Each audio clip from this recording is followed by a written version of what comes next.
Ассалаумағалейкум ардақты ағайын, тікелей эфирде ақпарат, студияда Оңғар Алпысбайұлы және сурда аудармашы Шырын Жаңғабыл. Мемлекет басшысы Ресей Федерациясының Қазақстандағы төтенше және өкілетті елшісін қабылдады. Нұрсұлтан Назарбаев Михаил Бочарниковке еліміздегі дипломатиялық миссиясының аяқталуына байланысты атқарылған жұмыстарына алғыс айтып, Қазақстан мен Ресей қатынасын дамытуға қосқан үлесіне ерекше атап өтті. Кездесуде елбасының ақш-қа жасаған сапары да сөз болды. Ал ресейлік дипломат Қазақстанның жаһандағы қауіпсіздікті нығайту ісіндегі белсенді қызметіне тоқталып, қауіпсіздік кеңесіне төрағалық әлем елдерінің Қазақстан саясатына берген бағасы деді. Сондай ол екі елдің Еуразиялық экономикалық одақ аясындағы ынтымақтастығының нәтижелері мен алдағы перспективаларын атап өтті. Кездесу соңында Нұрсұлтан Назарбаев Михаил Бочарниковты достық орденімен марапаттады. Союзничество является примером межгосударственных отношений.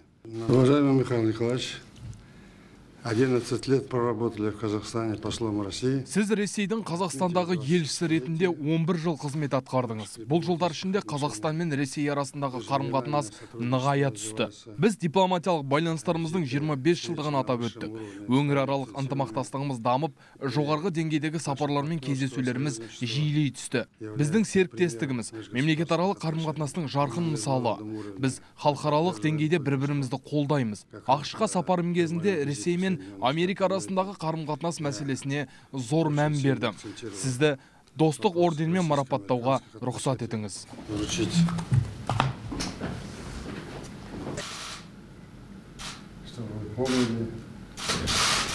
Более 11 лет работы в Казахстане. Қазақстанда 11 жылдан астам атқарған қызметім барысында елдеріңізге деген ризашылық сезімім арта түсті. Қазақстанның біріккен ұлттар ұйымы қауіпсіздік кеңесіне мүше болуы және бұл органға төрағалық етуі халықаралық бейбітшілік пен қауіпсіздікті қамтамасыз ету ісіндегі елдеріңіздің маңыздылығын көрсетіп отыр. Шығыс Қазақстанда сақылдаған Сарыаязда жолда қалған 30-ға тарта адам құтқарылды. 2 жүргізуші мен 27 жолаушысы бар автобус Алматыдан Зайсанға бет алған. Аягөз қаласынан 40 шақырым жерде кені тоқтап қалған. Межелі жерге құтқарушылар мен полицейлер дереу жетті.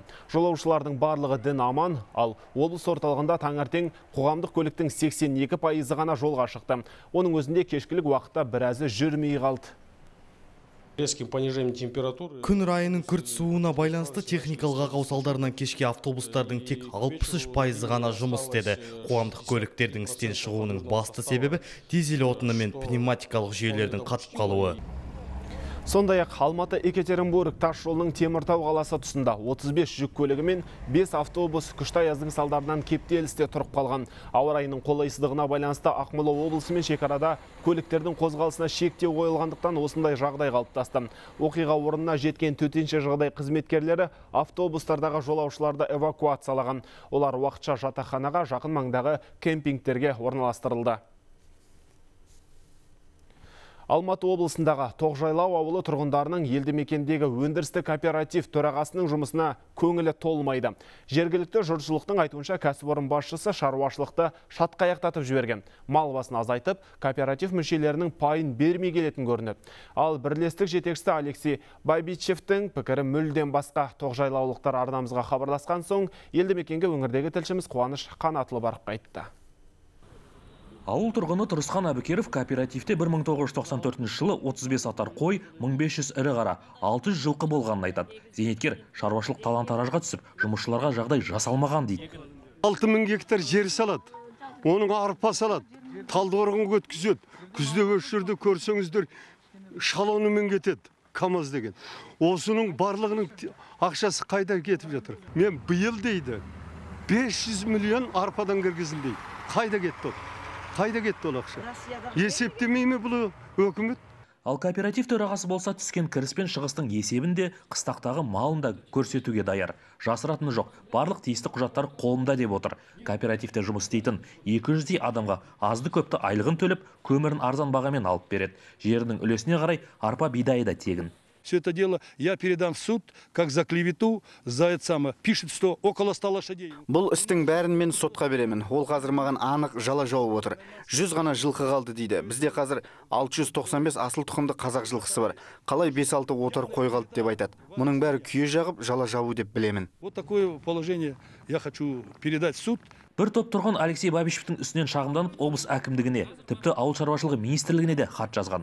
Олардың жауабын қанағат тұтпай отыр дейді Тоғжайлау әкімі. Облыс әкімінің тарапынан да комиссия келіп тексерді. Сол жазған нәрселердің ешқайсысы дәлелденген жоқ. Ол кісілерге бірнеше рет жазбаша жауаптары да берілді. Көп адамдар да емес, өзі бір 3-4 адам бүткіл халықтың атынан деп өздері осындай теріс өз ойларын жазып жүр. Жергілікті билік бұл мәселені кооперативтің есептік жиналысында құзырлы органдарды шақыртып, арнайы қараймыз деп сендірді. Кімдікі дұрыс, кімдікі бұрыс, сол уақытта белгілі болмақ. Қуаныш Қанатұлы, Самат Оразалинов, Қазақстан ұлттық арнасы, Алматы облысы.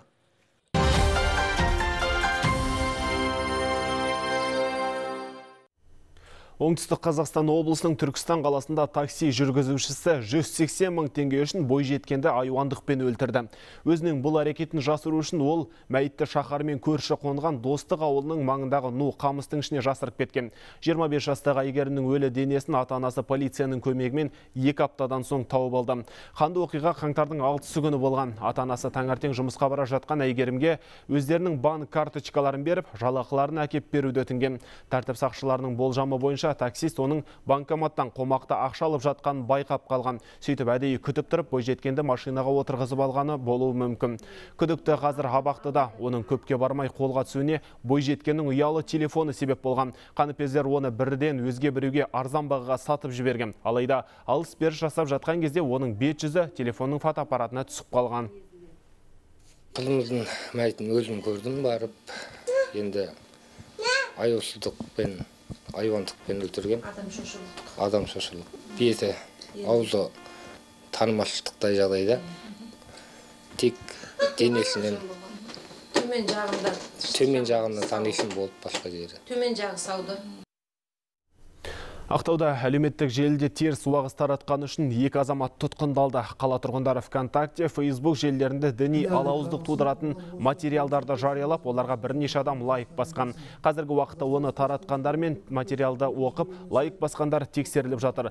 Былтыр әлеуметтік желілерде мониторинг жүргізіліп, бір адамның шетелге діни соғысқа шақырылғаны анықталды. Сондай-ақ жатағым өкілдері жасаған 50 қылмыс әшкереленді. Олар адам өлтіру, есірткі тасымалдау, адам ұрлау, зорлық зомбылық жасағандары үшін жауапқа тартылды. Сондай-ақ 25 тұлғаға 2 миллион теңге көлемінде айыппұл салынды.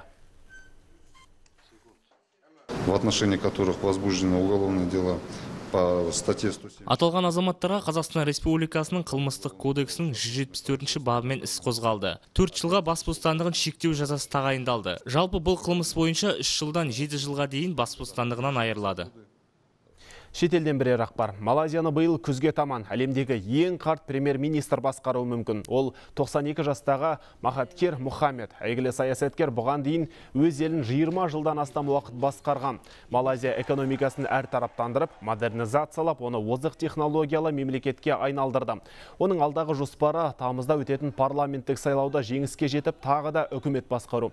Бұл үшін Махатхир 1980-90 жылдары туған жастардың жүрегін жаулауы керек. Осы мақсатпен экс-премьер-министр қазір интернетке ден қойып, әлеуметтік желілерде белсенділік танытып жүр. Мәселен, былтыр желтоқсанда жарияланған қара күшпен күреске шабыт іздеу атты жазбасы үшін Махатхир Мухаммед 15 мың лайк жинаған екен. Бұған қоса оның Твиттердегі парақшасына жазылғандар саны 2016 жылдың басынан бері 300 мыңға жетіп отыр. Қытай астанасында 40 миллион шаршы метр заңсыз құрылыс нысаны бұзылады. Бұны бүгін мегаполистің мэрі Чен Ченнин қаланың 15-ші халықтық конгресінің сессиясында жүздеген делегаттың алдында мәлімдеді. Және де оның сөзінше 2018 жылдан бастап мұндай ғимараттардың көбеюіне мүлде жол берілмейді. Бұл науқаннан төменгі тап зардап шегеді деп отыр. Өйткені олар тұрып жатқан үйлердің көбі заңсыз деп танылып, сырыла бастады. Кейбір қоғам белсенділерінің сөзінше үкімет Бейжіңнен миллиондаған мигрантты шығару үшін осындай шараны қолға алды. Былтыр қыркүйекте жарияланған жоспар бойынша Бейжіңнің 22 миллион тұрғынының саны 2020 жылы 23 миллионнан аспауы керек. Өйткені мұнда су тәрізді табиғи ресурстарды үнемдеу қажет болып отыр. Жапонияда жүргізушісі жүк машиналары жолға шығып сынақтан сәтті өтті. Олардың маркалары әртүрлі. Бірі Mitsubishi, екіншісі Hino, үшіншісі Yudi, төртіншісі Isuzu. Трассада олар бір-бірінен 30 метрдей алшақ жүрген. Көліктердің қозғалысы қашықтықтан бақыланды. Дегенмен машиналардың кабинасында адамдар қауіпсіздік мақсатында отырған. Жапония өз бетімен жүретін транспортты 2022 жылға дейін қолданысқа енгізуден үмітті. Өйткені халқы қартайып бара жатқандықтан бұл мемлекетте жүргізуші табу жыл өткен сайын қиындап отыр. Жүргізушіні қажет етпейтін машиналар жүк тасымалдау саласында жүргізуші тапшылығы проблемасын шешу үшін қажет. Егер мұндай көліктер көбейсе, осы кәсіпте өнімділік арта түседі. Австралияда дельфин өнер көрсетіп жұртшылықты тәнті етті. Бұл кадрлар Алтын жағалау атты қаланың маңындағы су арнасында түсірілген. Онда дельфиндер биікке ыршып, төмен түсіп, маңайында жүзіп жүрген қайықтарға су шашқан. Видеоны Сэм Уильям деген азамат өзінің үйлену тойының 3 жылдығына арнап түсіріпті. Оның сөзінше дельфиндер осы әрекеттерімен меймандарға тамаша сыйлық тартқандай болды.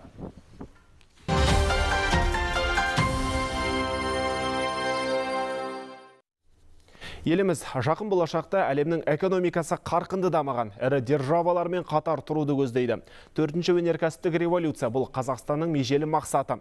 Елбасының жолдауы бүгінде еліміздің әр түкпірінде талқыланып, бұқара тарапынан қолдау тауып жатыр. Мәселен, бүгін Назарбаев орталығында жолдаудың жай-жапсары жіті талқылау үшін дөңгелек үстел өтті. Онда қолға алынған міндеттерді іске асыру барысындағы сын тегеуріндерге, қауіптер мен мүмкіндіктерге талдау жасалды. Жиынға қатысушылар экономикаға, әлеуметтік салаға цифрлық технологияларды енгізудің қажеттігін атап өтті.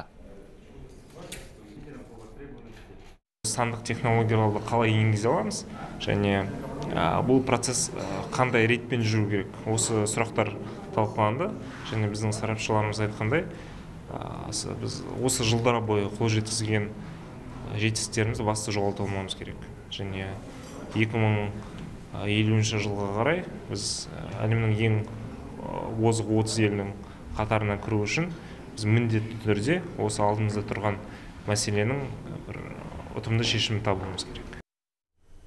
Ал оңтүстік Қазақстан облысында кітапханалар әлі күнге дейін жаңа технологияның игілігін пайдалана алмай келеді. Өңірде бүгінгі таңда 427 кітапхана болса, соның небәрі 180 компьютермен қамтамасыз етілген. Ал ауылдағы кітапханалардың көпшілігінің әлі интернетке қолы жетпеген. Бар болғаны 127 мәдениет ошағы ғана ғаламдық ақпарат алмасу кеңістігін пайдалана алады. Кітапханаларда кітап сөрелері жетіспейді, мүліктердің тозығы жеткен. Негізгі ресурс көзі электронды ақпарат жоқ. Бұл мәселе мәдениет басқармасы тарапынан жылда айтылғанымен, аудан әкімдері рухани салаға көбіне құлықсыз қарайды. Құжаттарды электронды жеткізу, виртуалды анықтама, библиографиялық процестерді автоматтандыру, біртұтас каталогтандыру процесіне көшу. Мәдениет қызметкерлердің алдында осындай үлкен-үлкен қадау-қадау мәселелер тұр. Аудандық бюджеттен бөлу мәселесі проблема болып отыр. Өте аз бөлінеді. Жылда әр ауданнан жалпы есептеген кезде 1-2 кітапхана ғана қамтамасыз етіледі. Жыл сайын осындай қаржы бөлу мәселесі төмен. Бұл мәселеде қазір аудан әкімдіктеріне мәселе қойылып отыр. Келесі жылдардан бастап бұл қолға алынады деп ойлап отырмыз. Елбасы жолдауы ұлттық сананы жаңғыртуға тың серпін береді дейді ғалымдар. Сирек қолжазбалардың ұлттық орталығында өткен жиында зиялы қауым өкілдері тарихи жадыны жаңғыртудың маңызына тоқталды. Ашылғанына 7 айдай болған мекемеде бүгінде 7000-нан астам қолжазба сақталған. Орта ғасырдағы ғұламалар мұраларының дені жеке тұлғалар қолында. Құнды дүниелер әлемнің әр түкпірінде шашырап жатыр. Рухани жаңғыру үдерісіне орай осы жауһар жәдігерлерді елге әкелу біздің борышымыз дейді ғалымдар. Мақсат қазір қол жеткізіп отырмыз көп нәрселерге. Мысалы Саудиядан, Түркиядан, Ираннан да жатқан, Индияда жатқан, Пакистанда жатқан қолжазбаларды осы орталыққа әкелгіміз деген сонда үлкен мақсаттамыз қазір. Рухани сананың жаңғыруына бұл қолжазбалардың үлкен үлесі бар деп ойлаймын. Әзірге осы ара қарай елден хабар бағдарламасын тамашалаңыздар. Эфирде жүздескенше.